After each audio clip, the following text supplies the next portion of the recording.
we're live. Great. So welcome everybody to another regional fishing report with the Fishing Channel. Tonight we have Chris Tweedy with Topwater Kayak Guide and Services, and I'm so excited to have him from Charleston, South Carolina. We're going to bring him in and get our report. Hey, Chris, how are you doing? Good. How are you doing? I'm so awesome. I'm so excited that you're with us. Yeah, I'm excited to be here. What's It's been that? a while since I've seen you guys. The last time I saw you had a huge trout in your hand. You guys Oh, yes. were in the boat a bit ago. Yeah. Anyway, so I am the owner operator of Topwater Kayak Charters based out of Charleston, South Carolina. And I offer customized charters based on the experience, both of the customer in terms of their fishing and kayaking experience, as well as what they're looking to do in terms of their proficiency. So I do a lot of trips ranging from saltwater up and down the South Carolina coast, mostly within Charleston County. Some freshwater trips focusing on like blackwater adventures, bass fishing, bowfin fishing, like the river monsters up on the Santee River. And this year we're really getting into like family-oriented charters. I've been partnering up with a friend of mine that runs a kayak charter up in Pawleys Island, and we've been doing a lot of team ups to offer charters for 4 or 5 person families that want to get the whole crew out. And we've been targeting a lot of sharks and some other saltwater inshore fish that are here in and around Charleston. Oh my goodness. Yeah. Sharks. Yep. Oh yeah. In the kayak, it's a blast. They drag you around. We've had battles that last up to like an hour long. Usually we're going with relatively light gear.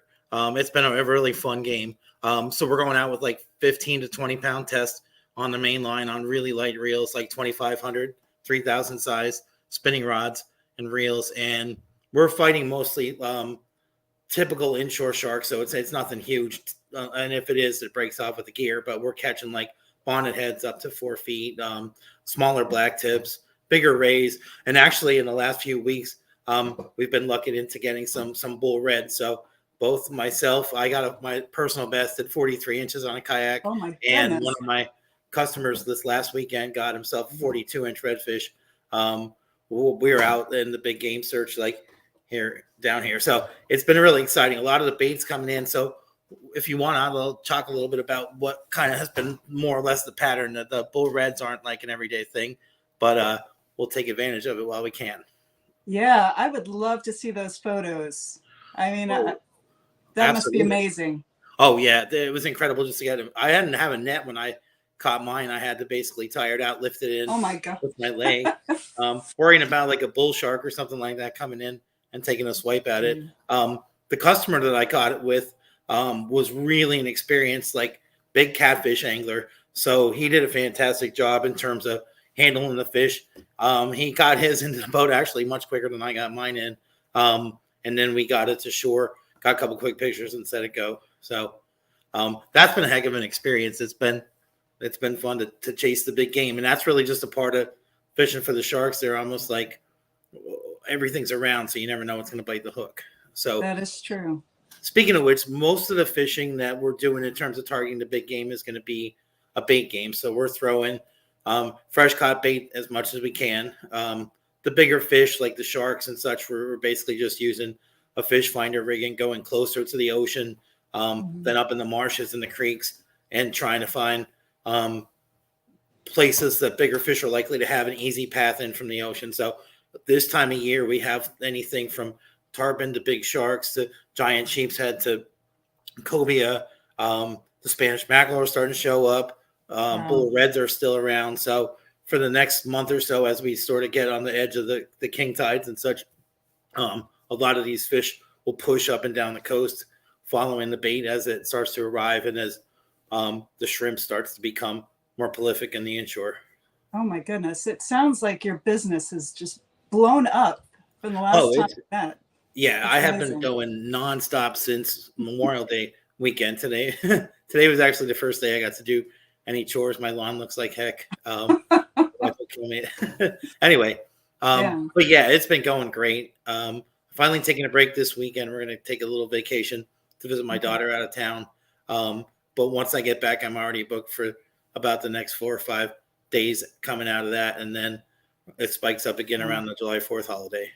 Well, I'd like to ask you, so for our viewers, how can they get a hold of you? Because it sounds Okay. like we got to get in there pretty fast. Heck, I need to get in there pretty fast. So typically, folks are booking about 2 weeks out. Mhm. Like they kind of want to see what the weather's like, or they're booking around a holiday like the 4th. So the easiest way is to go online to my website, which is Carolina Topwater, all one word, .com, or look me up on Facebook under Topwater Kayak Charters. We have a pretty cool redfish logo. We'll get that back to you guys at some point, maybe for the next report, and we can throw that up on the screen if you want. But online, or folks are welcome to reach out to me directly by phone at 843-906-7112, and I'll add that here to my. 906. Can you repeat that number again, please? Yeah, I'm gonna actually add it to my name here. Okay. Oh, that's smart. Oh, that's brilliant. Yeah. Check out the big brand on Tweedy. All right, there you Look at that. Nice. Anyhow, I love it. so yeah, we're basically running full time, 7 days a week, 12 months a year. It doesn't matter if it's the winter, it's the summer, if you've got a group, whatever you want to do in terms of chasing fish in the kayak, we're going to do our best to make it possible. We use Hobie kayaks, fishing kayaks for the clients. Everybody gets that. We outfit you with everything you need in terms of rods, reels. I provide all the bait, gear, anything we need. If you want to fish artificials, we can do that. We'll talk a little bit about that in a few minutes in terms of what's working inshore for that as Yes, well. please. So yeah, anything you want to do down here along the Carolina coast, give me a call. If I can't do it, I can certainly help find the right person for you. So anyway. Awesome. Well, thank you for that. So Thank should you. we choose one of the amazing fish that you mentioned you're getting to start? Maybe the bull reds. Maybe you can tell us where you kind of finding them generally, what you've been using, what's been working for you. Sure. So really, when we're targeting the big game stuff, we're using the same thing, whether we're targeting sharks or bigger redfish. We're really kind of waiting for anything that comes through. So the typical rig for that is going to be anywhere from a half ounce to an ounce weight on a fish finder rig, which is essentially your main line tied to a swivel and a weight to fish bait along the bottom. So we're not going to use steel leaders because we don't want to have to fight off anything that we can pull all the way in with a steel leader. So we're using mostly plastic leaders with circle hooks. So we're catching most of the fish like right in the mouth there, what you want to do with sharks, and especially to help keep the bigger redfish from like swallowing the hook all the way down. So circle hooks are the way to go. And essentially what you're doing is throwing into the current. The top and bottom of the tide tends to be a little bit slow. So a little bit of current coming through mid tide tends to be pretty solid. So you want to get your bait out into the current and basically sit and wait for the fish to take the bait. It'll tell you when it's hooked. I mean, it's like the rod will go 1, 2, and then bend and go. Yeah. And typical of a lot of customers, especially those coming from freshwater, and they're used to like the hook sets and like the Bill Dance style, like you have to like bury that hook.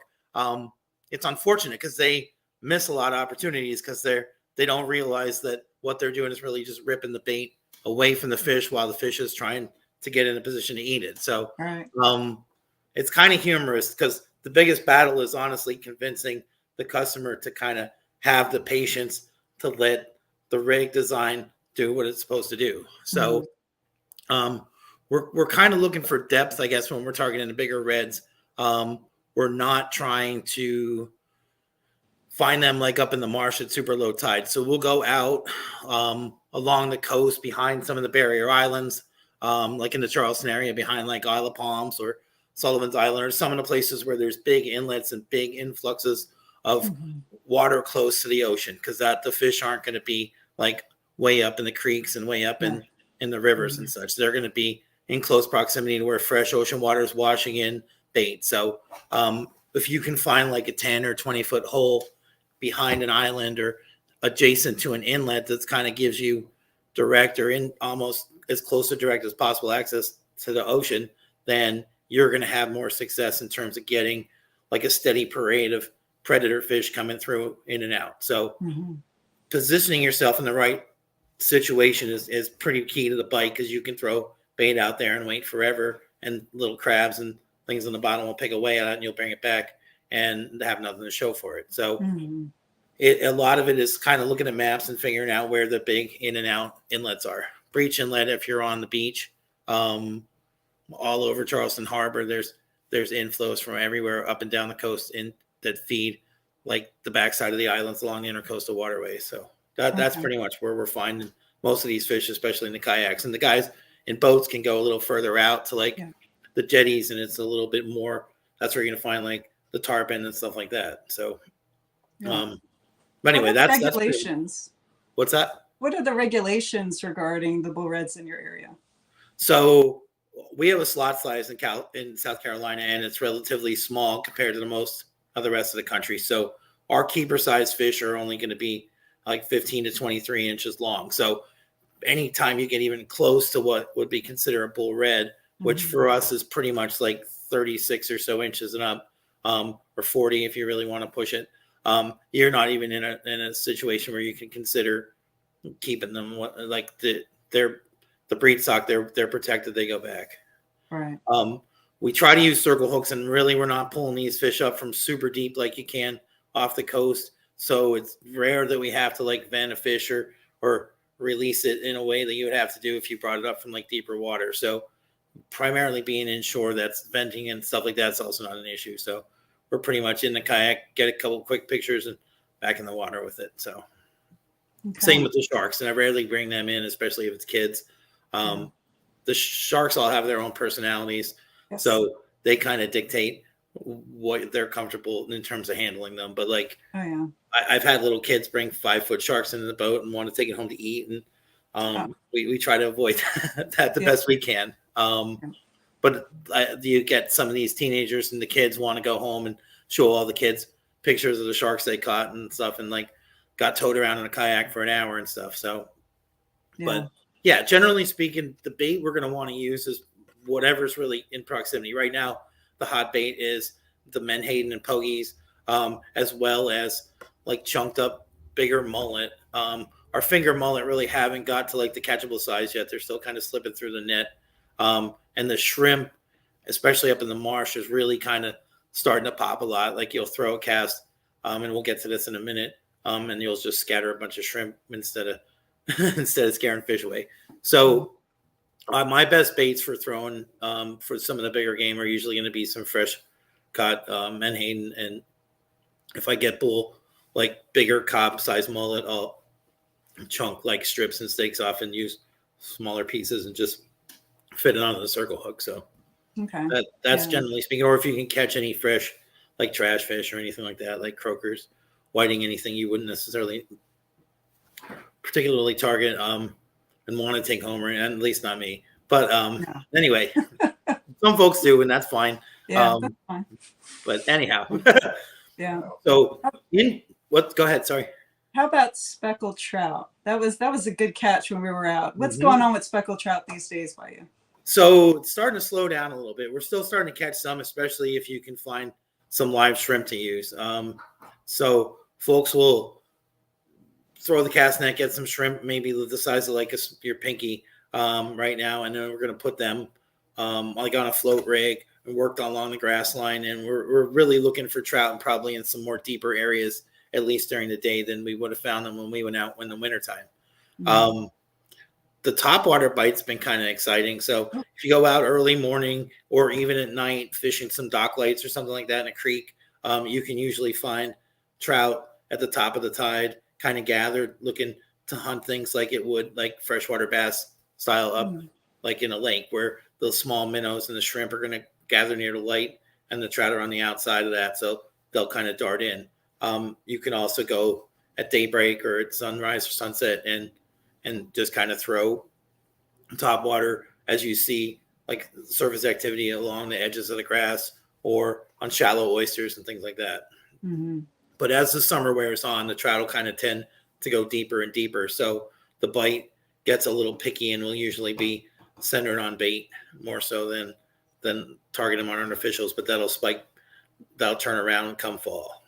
So the trout dies down. The redfish bite even slows down a bit and becomes a primarily like a bait throwing game.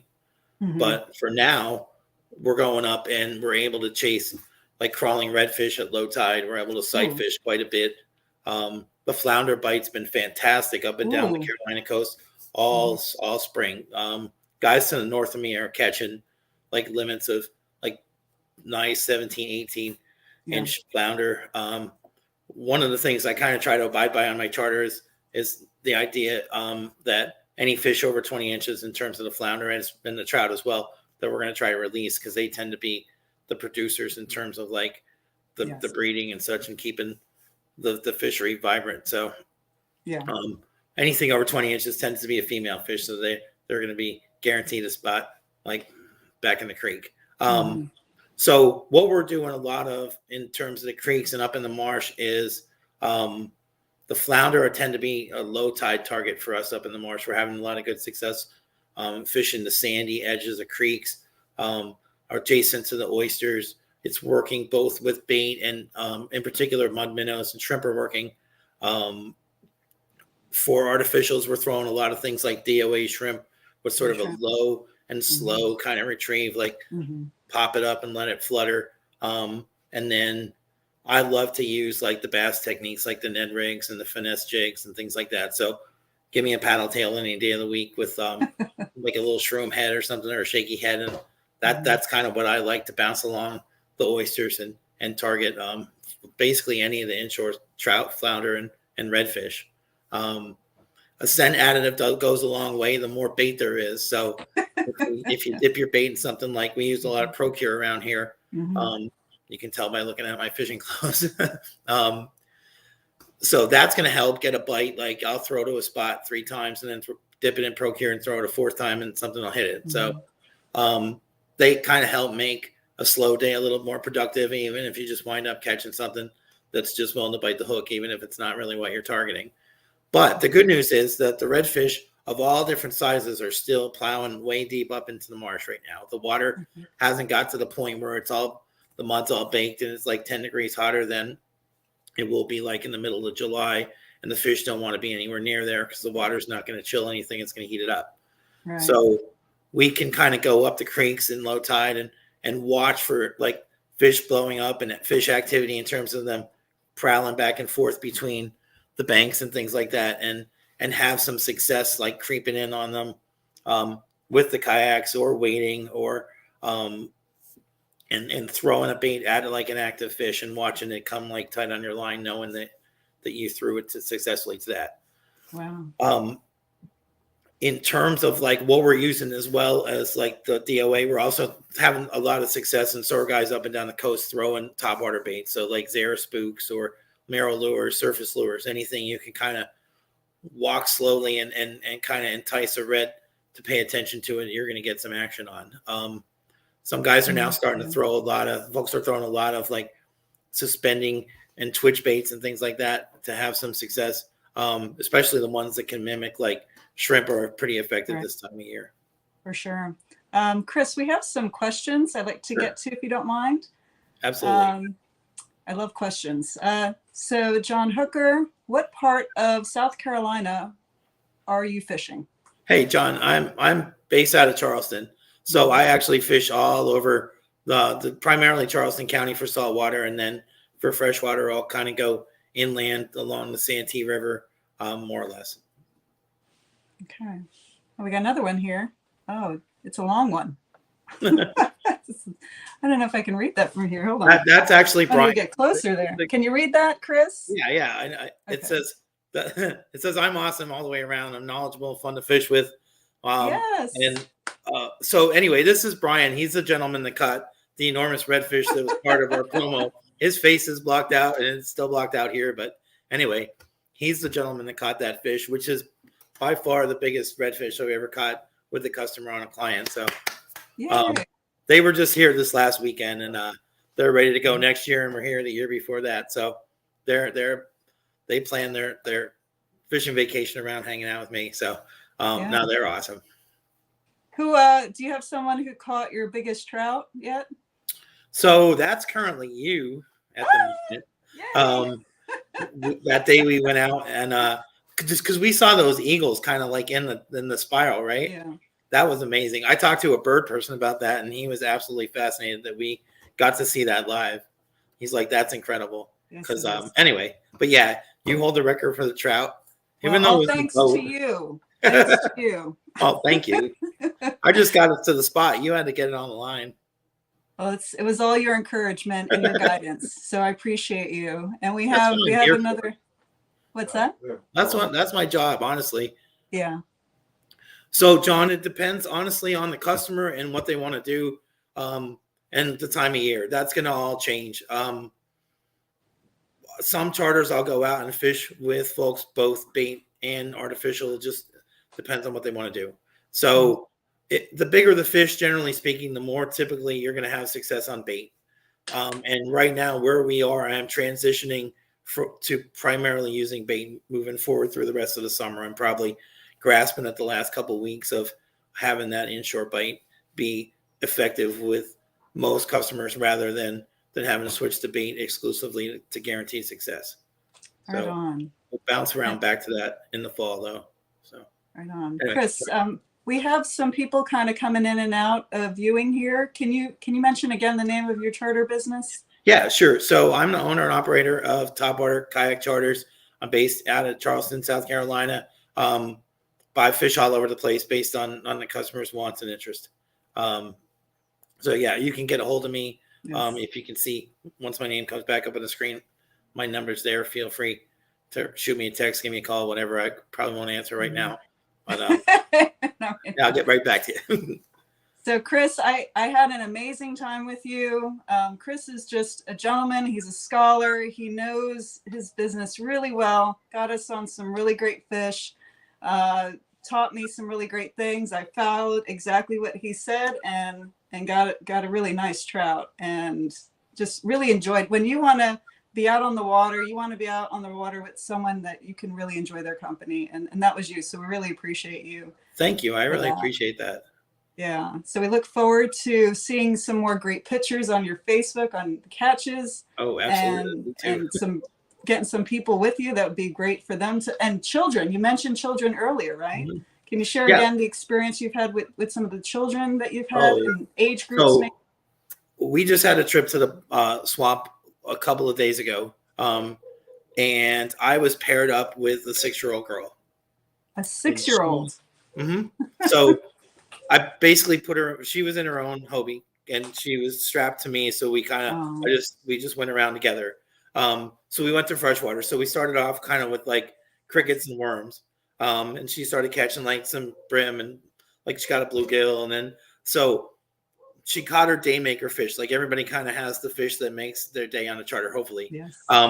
Hers was a gar that was about 12 inches long. She was absolutely fascinated by it. She's just, I got a picture of her just kind of like staring at it like it's the greatest thing ever.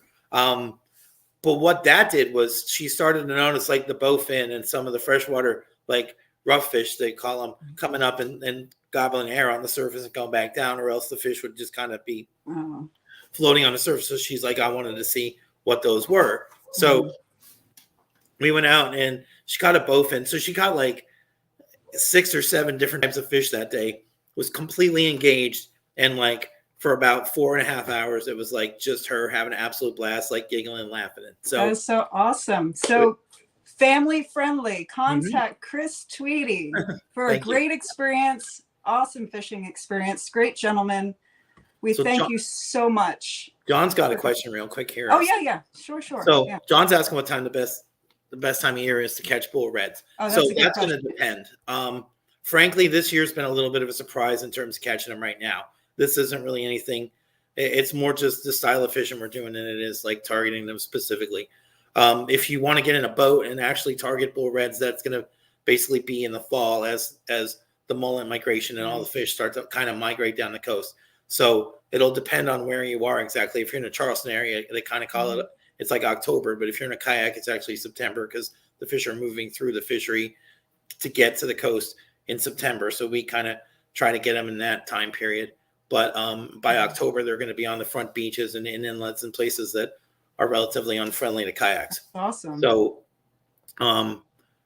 besides right now, I'd say that the early part of the fall and the later, the further you go south. But September, October's time. It's Andrew. He's another gentleman that went with us last weekend. So awesome. Great experiences. I love it. Well, Oh, yeah. contact Chris if you have any questions about how to fish the area, but more importantly, get on a charter with him because you will not regret it. Amazing experience. Great gentleman. Thank you so much. I look forward to doing Thank more you. of these with you. Absolutely. I'll see you next month. All right. Have a great evening, everybody. Thanks. Young, just hang around. Too proud to be your fool. You said no thank you when I tried to.